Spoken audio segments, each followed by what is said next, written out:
Brooke is an amazing staff person from our Kentucky team, and Brooke has a pretty powerful story that she'd like to share. So I'm going to go ahead and turn it over to you, Brooke. Thanks. I appreciate that. So when I looked at last year with all the changes of COVID, it really kind of put my mind back to 2008 in my home county, Relay for Life of Pulaski County. It had been my first year as a full-time staff partner with that event, and it was time for their relay. And you all know relays, it rains and storms on relays. And so a terrible storm came in. Of course, this was before everybody had a cell phone in their pocket, and Survivor Lap happened. The rains came in, horizontal rain, tents destroyed, luminaria bags blown away, tree limbs down. Thankfully, no one was injured. But relayers being relayers, they started walking again. But we did know that the second storm was coming, so we got everybody out. My teams were just devastated. They'd worked so hard, and this was their party, and it was ruined. So we worked together to go to our local drive-in the following week just to finish auction and luminaria.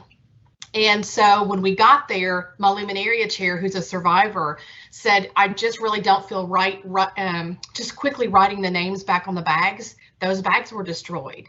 So we were the luminaria that year. We stood shoulder to shoulder in a circle around our drive-in, and we held the little cups with the candles in it, and we lit off of each other. And during that time, we were to think of the people that we did the bags for. So we became the human luminarias that year. And it was outstanding. It was wonderful.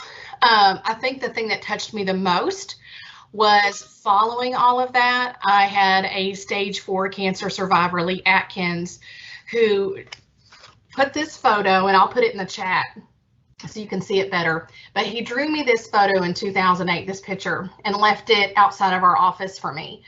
And he said, you know, that storm, thanks, Eric, that storm was what cancer is. It came in and we thought it was going to wipe us out. But we have a choice. We could sit there and cry and say, well, we're done.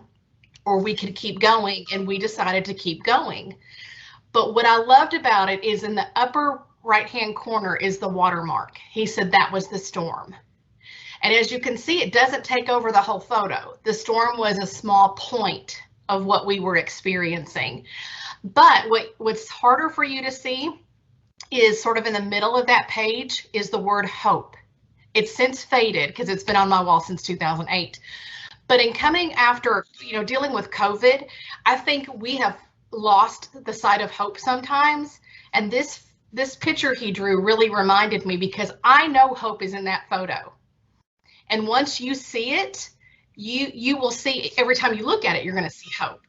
But for the first time a person sees it, they may not see it. But it's my job and your job to make sure people see the hope. And so, the beginning of the H is sort of in that red area, that orange area. And if you look, you'll see the outline of it. But again, our volunteers may have lost their hope. And so it's our job to say, I still see it, and let me show you it, because you will then see it forever too. So I just really wanted to remind everybody, Kristen invited me to tell that story, and then Eric invited me to tell this, but it's easy for all of us to lose sight. But remember, hope is still there. Sometimes we just need help in seeing it so that we can help our volunteers see it again. Thank you.